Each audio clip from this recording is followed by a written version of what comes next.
नमस्कार, news 18 update में आपका स्वागत है। मैं हूं आपके साथ सुमित गुप्ता। बुलेटिन की शुरुआत में 18 मिनट में राजस्थान। भारतीय जनता पार्टी ने आज लोकसभा चुनाव के लिए घोषणा पत्र जारी किया। बीजेपी ने इसे संकल्प पत्र बताया। बीजेपी ने अपने संकल्प पत्र में 60 सालों के बाद किसानों और छोटे दुकानदारों को पेंशन देने का ऐलान किया। घोषणा पत्र में बीजेपी ने आर्टिकल 370 और 35A हटाने का वादा किया। घोषणा पत्र में कश्मीरी पंडितों की वापसी, खर्च बचाने के लिए एक देश में एक चुनाव और 5 साल में नक्सलवाद खत्म करने का वादा किया। घोषणा पत्र जारी करते वक्त प्रधानमंत्री नरेंद्र मोदी ने कहा कि संकल्प पत्र में जन के मन की बात है। प्रधानमंत्री बोले कि इसमें 3 प्रमुख बातों का उल्लेख किया है। राष्ट्रवाद हमारी प्रेरणा है, अंत्योदय हमारा दर्शन है और सुशासन हमारा मंत्र है। घोषणा पत्र जारी किए जाने के मौके पर बीजेपी अध्यक्ष अमित शाह ने कहा कि 5 साल का कार्यकाल स्वर्ण अक्षरों में लिखा जाएगा। उन्होंने कहा कि मोदी सरकार पर एक भी घोटाले के आरोप नहीं लगे, काले धन पर लगाम लगी। भारत एक महाशक्ति बनकर उभरा है। बीजेपी के संकल्प पत्र पर कांग्रेस ने पलटवार किया है। कांग्रेस प्रवक्ता रणदीप सुरजेवाला ने कहा कि बीजेपी के संकल्प पत्र में सिर्फ मैं ही मैं, बीजेपी का मूल मंत्र झांसों में फांसों है। बाड़मेर में चुनावी सभा को संबोधित करते हुए सीएम गहलोत ने बीजेपी पर हमला बोला। गहलोत ने कहा कि पीएम मोदी ने अच्छे दिन लाने का वादा किया था। आज देश के नागरिक अच्छे दिन का इंतजार कर रहे हैं। साथ ही सीएम गहलोत ने कहा कि पूर्व पीएम मनमोहन सिंह ने मनरेगा स्कीम लागू की थी। इस योजना से देश के गांवों की तकदीर बदली। वहीं इससे पहले बीकानेर में सीएम गहलोत ने प्रेस कॉन्फ्रेंस कर बीजेपी पर निशाना साधा। गहलोत ने बीजेपी पर हमला बोलते हुए कहा कि बीजेपी ने जुमलों से जनता को धोखा दिया है। गहलोत ने बीजेपी सरकार पर मार्केटिंग का आरोप लगाते हुए कहा कि गुजरात मॉडल कोई विकास नहीं है, बल्कि बीजेपी के मार्केटिंग का हिस्सा है। साथ ही गहलोत ने कहा कि बीजेपी को चुनाव के समय ही गाय और राम मंदिर की याद आती है। साथ ही सेना के मुद्दे पर भी मोदी सरकार को निशाने पर लिया। हैदराबाद में सचिन पायलट ने प्रेस कॉन्फ्रेंस कर बीजेपी पर हमला बोला। पायलट ने कहा कि बीजेपी सरकार में बेरोजगारी बढ़ी है और बीजेपी नकारात्मक राजनीति करती है। साथ ही पायलट ने सरकार पर आरोप लगाते हुए कहा कि बीजेपी सरकार से सवाल पूछने वालों को देशद्रोही करार दे देती है। राजस्थान के डिप्टी सीएम सचिन पायलट ने बीजेपी सरकार पर निशाना साधा है। न्यूज 18 को दिए एक्सक्लूसिव इंटरव्यू में उन्होंने कहा कि चुनाव में बीजेपी पूरी तरह से घबराई हुई है और हमारी घोषणाओं का सकारात्मक असर देखने को मिलेगा। बीजेपी और राष्ट्रीय लोकतांत्रिक पार्टी के गठबंधन के बाद पहली बार एनडीए प्रत्याशी हनुमान बेनीवाल आज नागौर में रोड शो के जरिए शक्ति प्रदर्शन किया।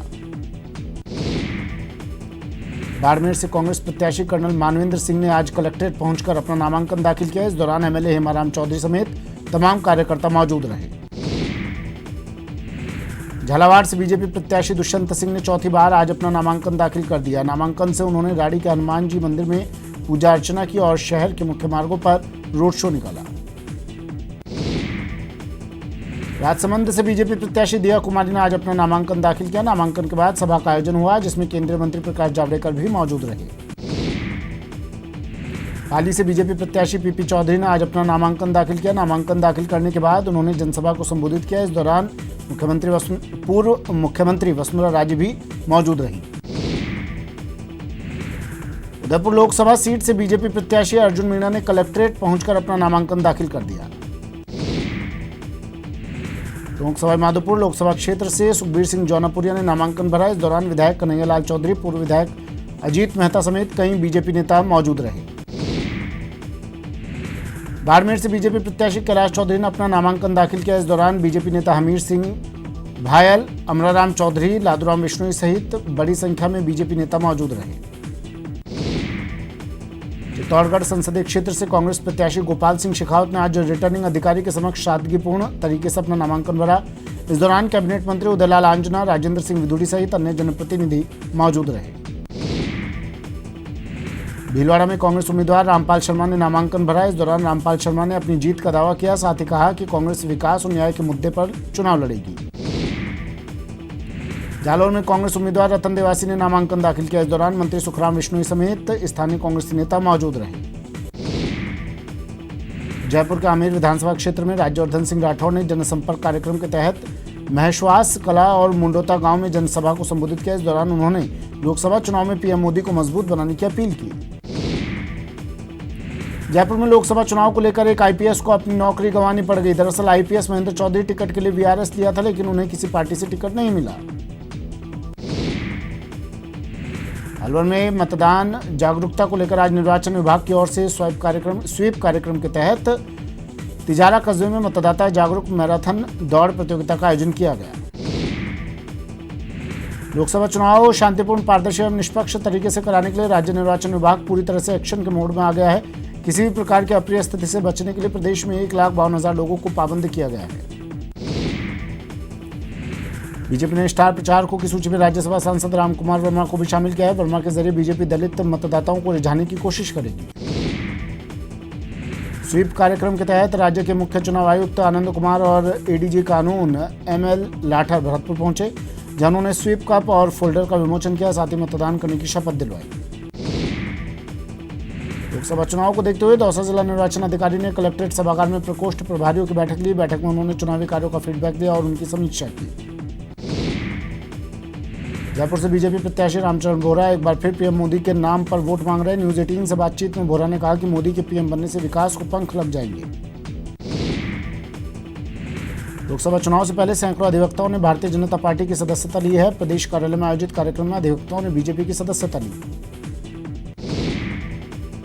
ओबीसी वोटर्स को अपने पक्ष में करने की कवायद में कांग्रेस जुट गई है। इसी सिलसिले में ओबीसी विभाग ने ओबीसी वोटर्स पर फोकस करना शुरू कर दिया है और हर सीट पर 2 से 3 नेताओं को लोकसभा प्रभारी नियुक्त किया है। नागौर दौरे पर रहे भाजपा युवा मोर्चा के प्रदेशाध्यक्ष अशोक सैनी ने पदाधिकारियों और कार्यकर्ताओं की बैठक ली। इस दौरान सैनी ने एनडीए प्रत्याशी हनुमान बेनीवाल को जिताने के लिए जी जान से जुट जाने के निर्देश दिए। श्रीगंगानगर में मतदान दिवस के दिन मतदाता अपने घरों से निकलकर 100% मतदान करें। इसके लिए स्वीप कार्यक्रम के तहत पंचायतों के माध्यम से मतदाताओं को जागरूक किया जा रहा है। लोकसभा चुनाव के लिए चूरू के 20 लाख मतदाताओं को वॉल पेंटिंग के जरिए जागरूक करने की कवायद शुरू की गई है। लोकसभा चुनाव में सुरक्षा व्यवस्था के लिए होमगार्ड के 250 जवान उत्तराखंड के लिए रवाना हुए। 11 अप्रैल को पहले चरण के चुनाव के लिए होमगार्डों को उत्तराखंड भेज दिया गया है। इसके बाद ये जवान दौसा और फिर दिल्ली के चुनावों में अपनी ड्यूटी देंगे। टोंक में बीती रात तेज अंधड़ की वजह से बीजेपी प्रत्याशी की जनसभा में लगे पंडाल पूरी तरह धराशायी हो गए। अंधड़ में नुकसान के बाद कार्यकर्ताओं ने पंडाल को दोबारा ठीक किया। डूंगरपुर में लोकसभा चुनाव में मतदान के लिए जागरूकता फैलाने के लिए निर्वाचन विभाग की ओर से स्वीप कार्यक्रम चलाया जा रहा है, जिसके तहत डूंगरपुर जिला मुख्यालय पर जागरूकता रैली निकाली गई। रैली को जिला निर्वाचन अधिकारी चेतन देवड़ा ने कलेक्ट्रेट से हरी झंडी दिखाकर रवाना किया। अजमेर के किशनगढ़ में मदनगंज थाना पुलिस ने जुआरियों के खिलाफ कार्रवाई करते हुए 47,840 रुपए और 8 मोबाइल जब्त किए। पुलिस ने मकान में दबिश दी और जुआरियों को गिरफ्तार कर लिया। धौलपुर आयुक्त के साथ वकीलों ने मारपीट की। इस मामले में दौसा में नगर परिषद के कर्मचारियों ने नारेबाजी की और दोषी वकीलों को तत्काल गिरफ्तार करने की मांग रखी। कर्मचारियों ने 2 घंटे पेन डाउन हड़ताल रखी। राजधानी जयपुर की शिवदासपुरा थाना पुलिस ने 21 साल से फरार चल रहे डकैत मंगू को गिरफ्तार करने का दावा किया। पुलिस ने आरोपी को मध्य प्रदेश के झाबुआ से गिरफ्तार किया। भीलवाड़ा में पुलिस ने एक आरोपी से 27 किलो 739 ग्राम चांदी बरामद की। बरामद की गई 10 लाख रुपए चांदी की 10 लाख रुपए कीमत आंकी जा रही है। जयपुर एयरपोर्ट पर कस्टम विभाग ने 733 ग्राम सोना पकड़ा। ये सोना शारजाह से एयर अरबिया की फ्लाइट से जयपुर पहुंचे यात्री से पकड़ा गया। झुंझुनू के खेतड़ी में 2 लाख की लूट के मामले का पुलिस ने खुलासा कर दिया है। पुलिस ने 4 आरोपियों को गिरफ्तार किया है, वहीं 2 नाबालिगों को भी हिरासत में लिया है। श्रीगंगानगर पुलिस ने रंगदारी मांगने के आरोपी को मध्य प्रदेश के उज्जैन से गिरफ्तार कर लिया। मामला 1 साल पुराना है, जब पवन नाम के शख्स ने लॉरेंस गैंग के नाम से 30 लाख रुपए की रंगदारी मांगने का मामला दर्ज करवाया था।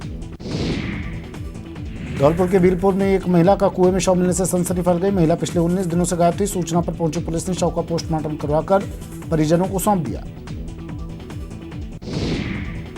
चूरू में पुलिस आईपीएल में सट्टे के खेल का खुलासा करते हुए 4 लाख का सट्टा पकड़ा है। पुलिस ने ऑनलाइन सट्टा करवाते 2 युवकों को भी गिरफ्तार किया है।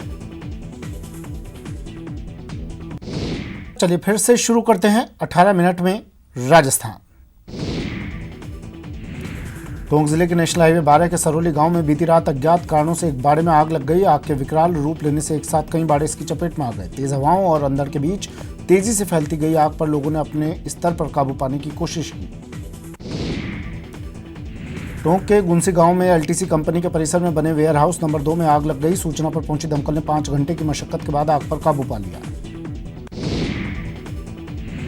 अजमेर के ब्यावर शहर में होकर ट्रेलर एक कंटेनर पर जा गिरा। हादसे में कार सवार युवक की मौत हो गई।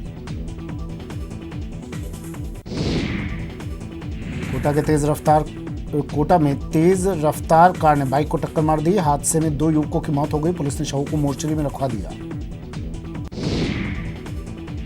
अलवर के लादिया गांव में बीती रात आकाशीय बिजली गिरने से चरवाहे और 35 से अधिक बकरियों और भेड़ों की मौत हो गई। पुलिस ने पोस्टमार्टम के बाद चरवाहे की लाश उसके परिजनों को सौंप दी। भीलवाड़ा के लाडपुरा वन क्षेत्र में अज्ञात वाहन की चपेट में आकर पैंथर की मौत हो गई। सूचना पर मौके पर पहुंची वन सुरक्षा समिति ने पैंथर के शव को कब्जे में लेकर उसका अंतिम संस्कार करवाया।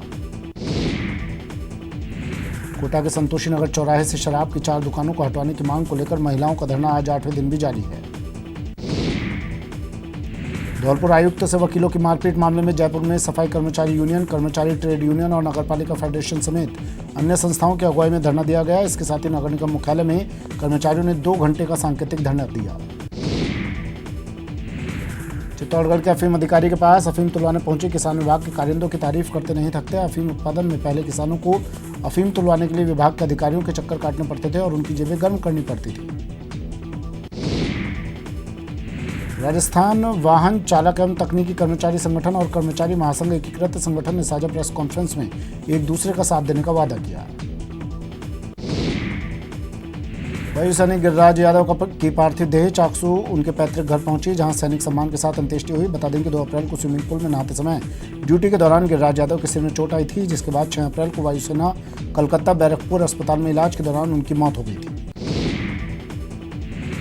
जोधपुर के KVIIT कैंपस में पढ़ने वाले बच्चों के भविष्य पर संकट के काले बादल छा रहे हैं। स्कूल में फीस बढ़ोतरी को लेकर अभिभावक परेशान हैं, जिसे लेकर अभिभावकों ने स्कूल के खिलाफ नाराजगी जताई। करौली जिला मुख्यालय पर महात्मा ज्योतिबा फुले उच्च माध्यमिक विद्यालय में महात्मा ज्योतिबा फुले की 192वीं जयंती के मौके पर जलेबी दौड़ प्रतियोगिता का आयोजन किया गया। इस दौरान प्रतियोगिता में बड़े उत्साह से 124 छात्रों ने भाग लिया। अजमेर के केकड़ी कस्बे में जैन समाज के बड़े संत सुधासागर महाराज का मंगल प्रवेश हुआ। इस दौरान जैन समाज के सैकड़ों महिला पुरुषों ने सुधासागर महाराज की भव्य अगवानी की।